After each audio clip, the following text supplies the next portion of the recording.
Hammertime! What's up everyone, and welcome back to another Hammertime video, and welcome to my shop. I've had this 8x5 shop for about a year now. It served me very well, and it's definitely changed a lot since then. So on our left here, we have the lathe. This lathe has served me very well, and it is a 10x18 Turncrafter Commander Pro, variable speed, whatever you want to call it, and it works pretty well. I broke it once. I put an 8-inch, I think it was an 8-inch piece of wet, so it was really heavy oak on it, and it was just a little out of round. It was already been rounded on a bandsaw, so it was almost perfectly round. I put it on the lathe, and I was turning, and lathe stopped and didn't turn back on again. So I got a new half horsepower motor and installed that, and then now it works just fine. And I've been able to turn, I'd say, up to, I don't know, I haven't tried too big, but I think I've turned about 8 inches since then, but it was a lot drier and not oak, so it wasn't as heavy. But I think I've turned about a 7-inch piece of wet oak since then, and it worked just fine. The lathe works really well, and I would recommend getting a 12-inch lathe if you're going to start out. If you just plan on doing pens, then 10-inch lathe is probably going to be fine. But if you do plan on doing some bowls, even if they're just small bowls, I'd go with the 12-inch thing because you get more power with that. The half horsepower motor isn't exactly great for bowls because it just doesn't have enough power to do them. You can run them and all that, but the lowest speed this one has is 650 RPM, and it's pretty fast. Actually, when you're turning an 8-inch bowl, the bowl is actually rotating really fast. That's not exactly the greatest for the lathe when it's out of round too.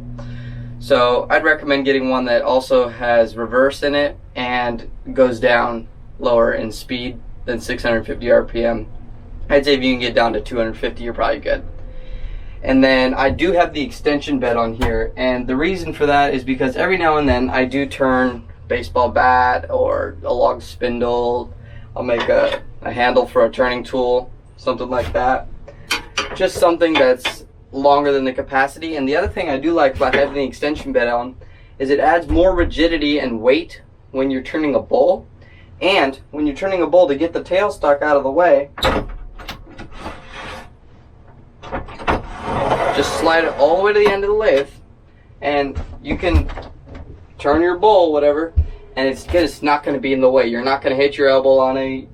I'd recommend taking the live center out before you start turning when you're going to be hollowing a bowl or a vase or any end grain or bowl grain type thing, because you don't want to get poked on that. Don't ask how I know that. So down below the lathe, I have a box fan with a HEPA filter on it.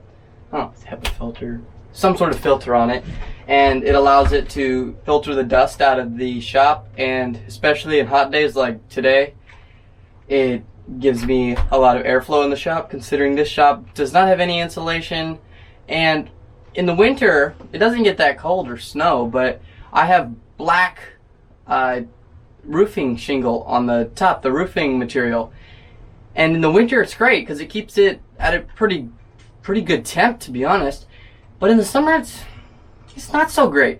So having some sort of air movement in the shop is critical if you don't have any like insulation or anything like that. And the filter really helps because you can filter all the dust out of the air, and it works really well. If you look in the Wood magazine, they did a review on air filtration systems, and their top value was a box fan with the filter. And these box fans are like 20 bucks, and the filter's maybe another 10 bucks, 30 bucks right there. Simple. And then down here, I have scrap bin. I have this drawer for pen blanks. Works really well. I just wish I had added some drawer slides because it's a little hard to get out sometimes if you pull on it. It's a little sticky, but it works. When I build more drawers though, drawer slides.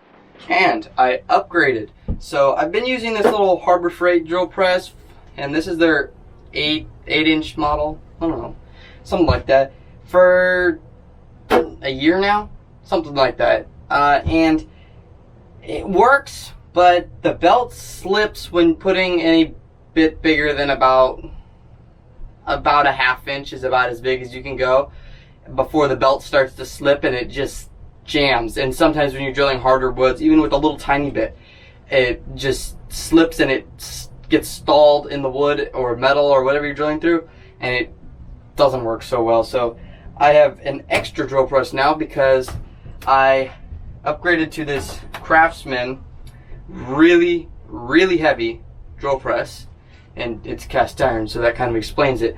But this drill press was my grandpa's first drill press, and he has a bigger drill press now, so I have this one.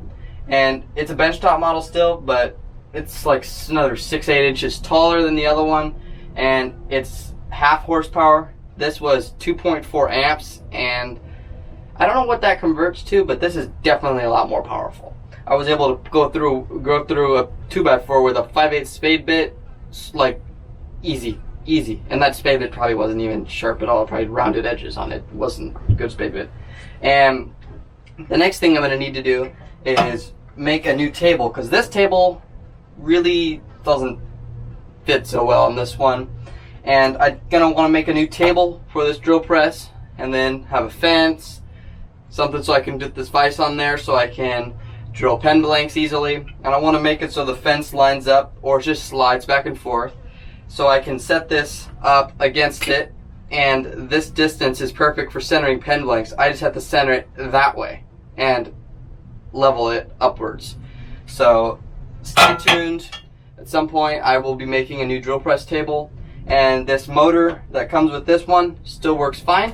So I'm thinking about taking it off and using it for a disc sander possibly, and we'll see what comes of that. Up here we have the lumber rack, and this lumber rack is just two 2x4s on each side that are screwed into the studs with like five 3-inch wood screws, and it holds it rock solid. These aren't going anywhere. And I just had some plywood that I'm probably going to use for something in the future, and I just set it on here so I could hold little pieces, and then I've got longer boards on this bottom one, and it works really well. But it's kind of a mess right now. I need to do a little cleanup, but it is really easy to use and extremely simple to build. The lumber rack I did on the back of the shop is definitely a little bit larger and probably a little better for holding longer and heavier boards. These ones aren't going to hold up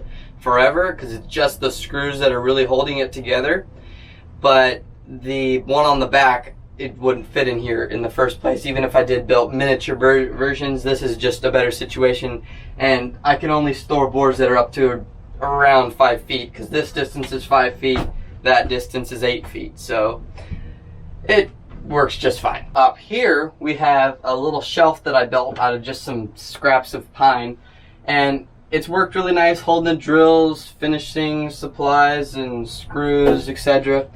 And then I have another shelf up here that when I built the roof build, I used plywood, or it was OSB, to create a overhang, and the overhang serves as a perfect shelf for tools.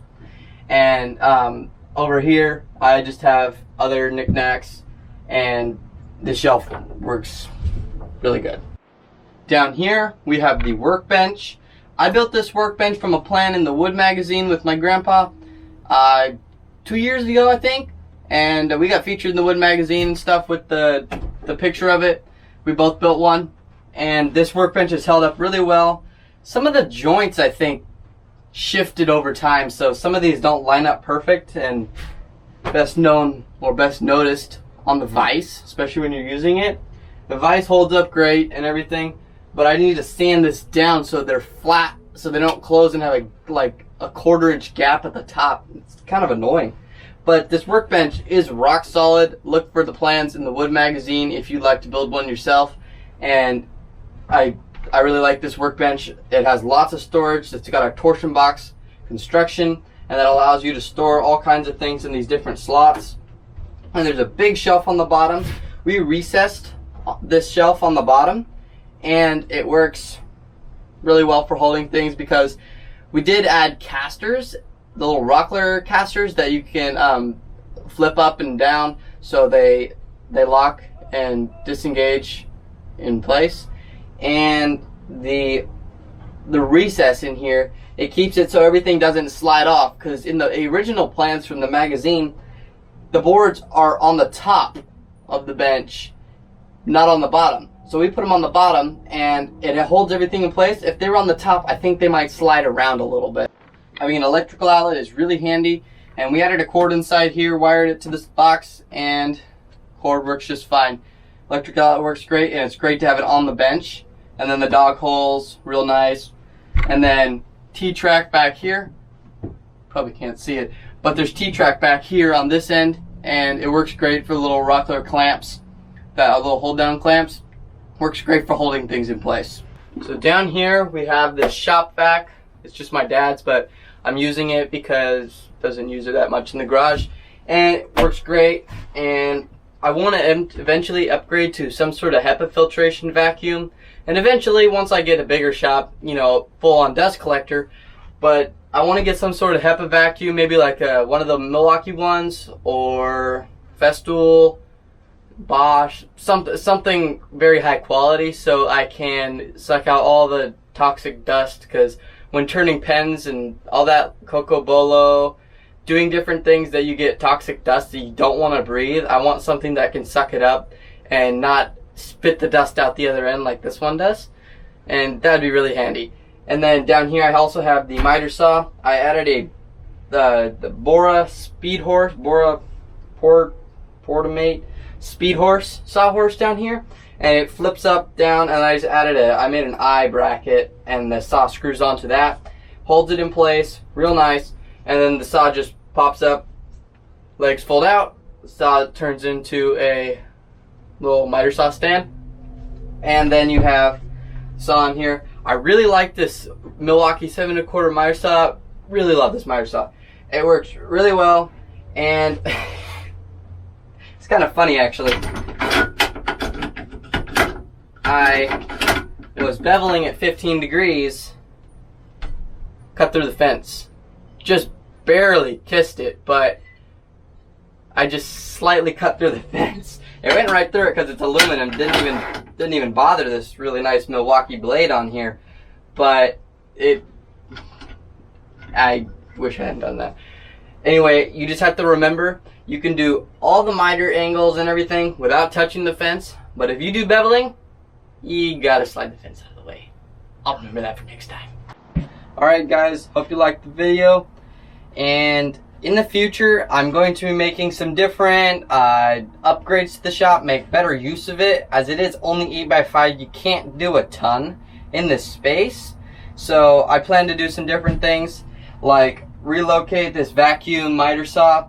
The miter saw, I think I might stand up on its side with that sawhorse, lean it up against the wall, and I'm getting an 8 1/4 inch radial arm saw, and it's gonna go right here, I think. Don't think there's really any else for it, or anywhere else I can put it. So I think it's gonna go right here, and I might be building a stand for it. I might not. We're gonna see, but I'm probably gonna do some upgrades, make the table nicer, anything I might need to do. And the vacuum, hope to upgrade that sometime this year. I love the miter saw, don't need to touch it. And then probably be making a disc sander, drill press table, and then someday I really love to upgrade my lathe. I'd love to get a bigger, more powerful one. My current one, this Turncrafter one, is half horsepower, not very powerful, and I really like turning bulls, and this doesn't really allow you to. I have a chuck and everything, works great, but it's not meant for turning bulls. It's meant for doing pens, small spindles, and you kind of can do a baseball bat. It just doesn't have a lot of power for that. But one thing I will recommend is when you're doing a bowl, out around bowl, it's gonna wobble a little bit. Turn up the speed just past the wobble point so it's even. Don't go any past that. Just go just enough as necessary, and it makes a huge difference. Really recommend doing that. So sometime I'd like to upgrade to another lathe, maybe one way 1224, I don't know, Powermatic 2014. Those really nice lathes. The Laguna 1216 one's great too. I'm limited to 110 power, so I have to use a 110 power lathe. One thing I like about like the Nova Saturn is you can run on 110 or 220. I think same for like a lot of the one-way lathes, a lot of that. They have that compatibility. I think you just have to get them to wire it for you. Probably could figure it out.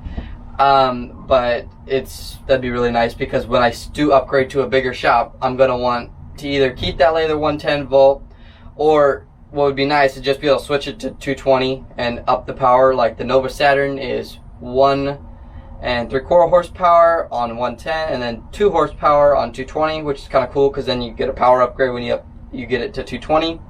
So when I get a new shop, you know, bigger lathe, all that sort of thing. But I'm just looking to get a new turning tools, new lathe, and get some more projects built. Alright guys, hope you liked the video, and until next time, happy building.